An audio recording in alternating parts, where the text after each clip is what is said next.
Hello everyone, it's Vike here, and today I'll be showcasing my MagnaGarurumon deck profile on TCG.0, which is a free simulator made by Wong Zero and his team, so if you guys want to check that out, you can go find this channel. But with this deck, I've been enjoying it quite a bit. I'm a really big fan of the hybrids, and I'm really glad that they implemented this style into the game, just because, again, it really is just like the anime of being able to combine a lot of the different spirits. You go up to MagnaGarurumon and kind of just do a lot of damage like that. And of course, this deck kind of is a toolbox with your level 4s, and I really enjoy just experimenting with different stuff.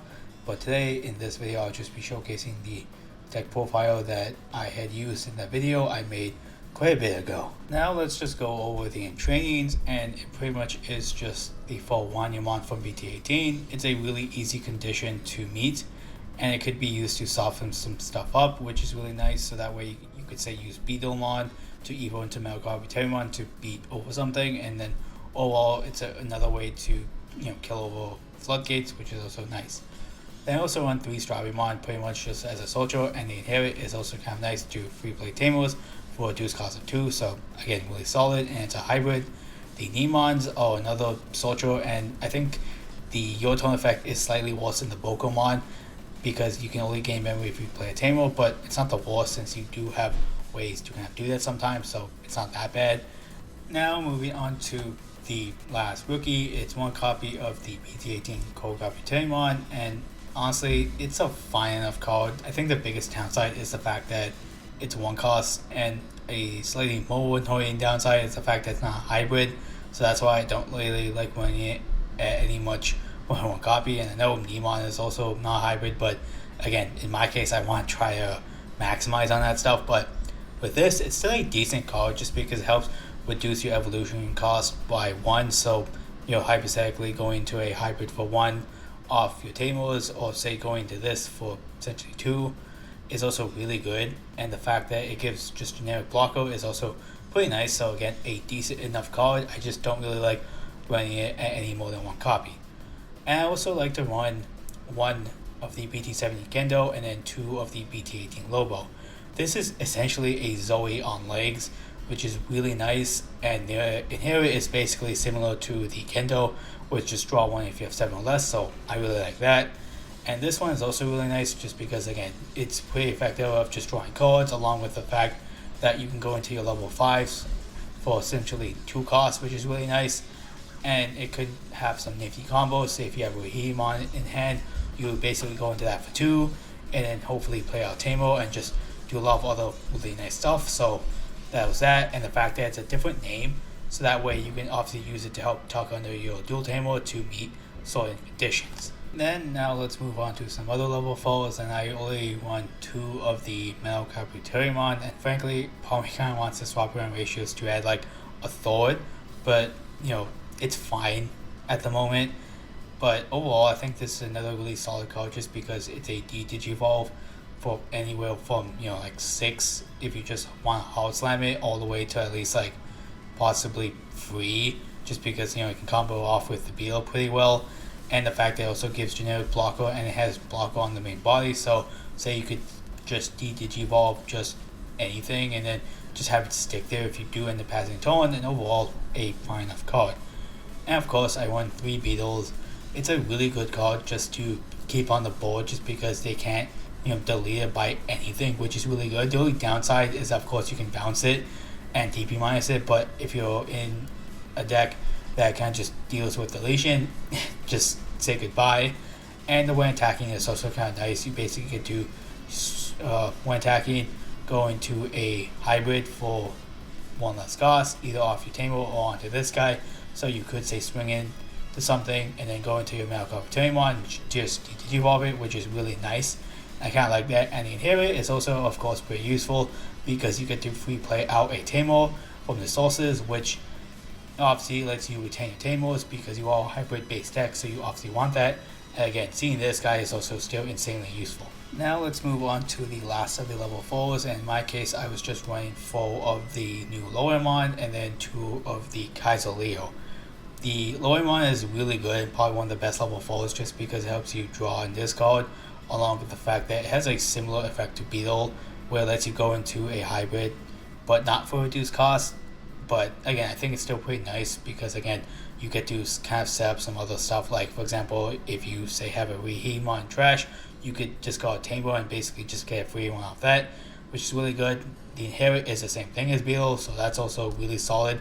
Another instance of that, and the fact that you could also use this to go into your Garurumon to basically swing into something and kill it with retaliation, and that's also really nice. And the Kaiser is also really good just because it can also kill a level 4, and killing bodies in the deck you kind of want, especially with this format where a lot of stuff wants to just play a lot of smaller stuff.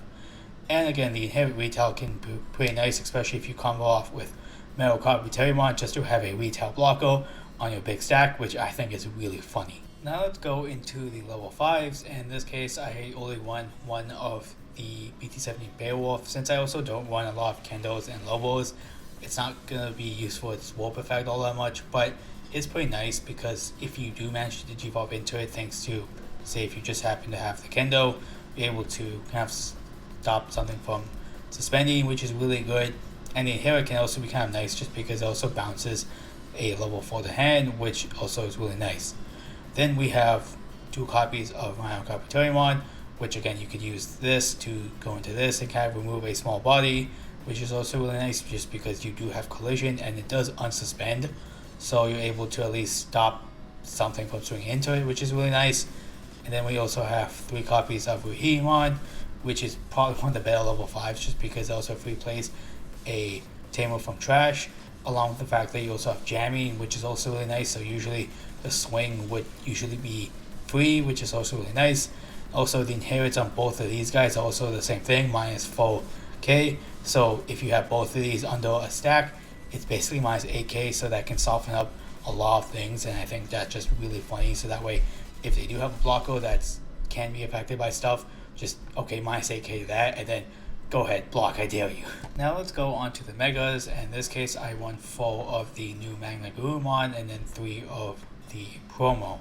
The new MagnaGarurumon is pretty nice just because you basically get to stock up your security again and be able to kind of delete everything of the same level, either at end of opponent's turn or when digivolving, so that way you're able to remove bodies while also kind of keep you healthy, along with the fact that the Alterns lets you kind of unsuspend the Digimon by adding the top security. So that can be kind of nice, especially if you have something like MagnaGarurumon under, where say you could block with a force and then be able to unsuspend it by just adding top security, so it's kind of like a double block, which I really like. And again, this is your main boss, and I do want to see that fall. And then the promo is actually also really effective because again, it evos on top of this for 2, and the fact that end of attack, if it lives, you're able to unsuspend it, or again, basically any of your Digimon or Tamers by putting top security. So obviously you could say just swing with this, evo, and then say evo on top of this, swing, and then unsuspend again to basically get like 3 checks, which is really nice. And again, the combo is really good, and I love it. And again, these 2 you kind of want to see as much as possible. Even if you just discard it with, say, your Tamers or whatever, it's still really good because again, you have ways to get it back, along with the fact that, say, if you say tuck under this MagnaGarurumon underneath this one, you're able to delete all level 6s, which is also really nice. And then I also won 1 600 ace, pretty much just for the ace play, and I think it's fine as a one-off just because I think you usually want to use this as a finisher anyways. So there's pretty much that, and plus if you don't need it at that moment, again, you could pretty much discard it for another draw, memory, or just whatever you want at that current moment. Now let's move on to the Tamers. In my case, I was just running 3 of the dual Tamer, and I think for my experience, you pretty much just want to see at the very most 1 on the board. You don't really care if you see multiples, just because I think if you see 1, you're pretty good, just because again, it's not the hardest to keep it safe, because again, you do run the Beetles and the lower ones to try to keep it safe. But again, pretty solid. It's a memory setter, and you can kind of stack up inheritables, so that way, say for example, you can stack up like say a Digimon and say a Rhino, as I mentioned before, to give stuff minus 8k, which is just really funny. And the end of attack is basically like a blitz, which can help finish off games. Then of course we have 4 copies of JP. It's your main draw engine, and the inherit again is also really solid. Helps you trigger off something like MagnaGarurumon or MagnaGarurumon because this has a blocker. So again, free player Tamers, if attack target switch, it's really good. And the Koichi is also, again, really solid, helps you gain memory, along with the fact that the Inherit also pretty much grabs almost anything in the deck, which is really solid. So that way, again, you can grab your Susanoo, you can grab back the option. The only thing you can't grab back is the Tamer, which kind of sucks, but almost everything else you can grab back. So say if you don't need something at that current moment, just discard it and grab it back later, which, again, fantastic card. Then I pretty much just won 3 of the Dark to Light Thunder, the Gunfire option. It's the one that lets you warp into a MagnaGarurumon for essentially 3 cost, which is really good. And you get to stack up other hybrids under it, so then that way you're able to pretty much just put additional sources for whatever you need. Say for example, if you want to put an extra Digimon under, you can do that. And overall, really solid card. The security effect is also really funny to play any of your Tamers out for free, and then you add it to your hand, or at least this card. And again, really fantastic card. And I also again find it very amusing. It's a 10 Warriors card, so you're able to discard it with JP and Koichi and grab it back later on with Koichi, which again I just find really good. So now let's go into some cards I could recommend as well, and one of them is of course the BT2.0 if you want to go red base. So you can use this as pretty much your best draw card, and this is pretty much also if you want to go still yellow base. And I think this is a decent draw card because you can go a little bit of Rookie Rush, or you could just set it up where you can easily fulfill this condition to draw another card. And if you did want to go purple base, I think these two would be your funniest options just to draw on this card to fill up your trash.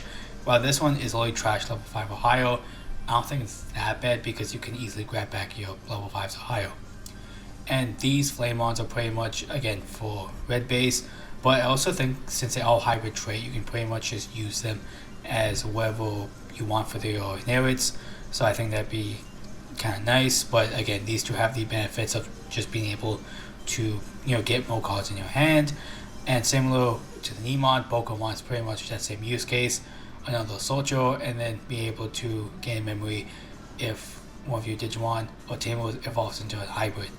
And these two Strawberry ones also I think kind of nice because this one gains you a memory if you swing with a hybrid 10 Warriors, and this one on deletion gains you a Koji that you can play for free.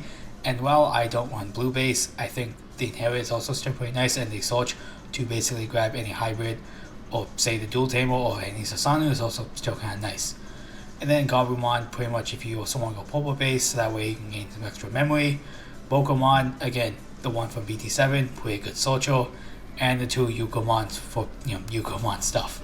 And of course, if you want to run Jet Sylphimon, you could offset from BT7 just for a recover. Zoe is also still really good, and as I mentioned before, it's the lower one does essentially the same thing, but the main difference is that of course this is your Tamer, and I still think it's a solid enough one at that. Then we also of course have Koichi from BT7, which is a solid enough draw 1 discard, and the on deletion Inherit is also really nice sometimes. And this one, the Lord of Devastation Rebirth is just here if you want to use your stuff with Susanoo. So if you want to go, I think 1 copy would be good enough. Then we also have Ancient Guardian Deity, and while I'm not running any of the agents, you could use this to essentially free play any of your Tamers for essentially free or at least 1 cost with the dual Tamer, and the security to free play another Tamer with Inherits is also really solid as well. And I'm not gonna bother trying to pronounce this, but this is where he wants attack, and I think it can be kind of decent just because again it's a board wipe, since you do often like to run a lot of Tamers, so this can just kill off a lot of other smaller bodies, which I think might be able to be somewhat effective. And that pretty much is my current MagnaGarurumon deck profile, and I've been having a ton of fun with this. Again, I just like playing it, and I think it's a lot of room to kind of expand and kind of change up different ratios just to fit other sort of needs, and I really like it. And again, the more hybrid support we do get can eventually just kind of swap around different stuff, and I'm really excited for the future. And let me know what you guys like about the deck list, and again, let me know your guys' suggestions in the comments below. I really do appreciate everyone and anyone who watches my videos, so again, thank you guys very much. Don't forget to like, comment, subscribe, and I will see you guys later in a future video.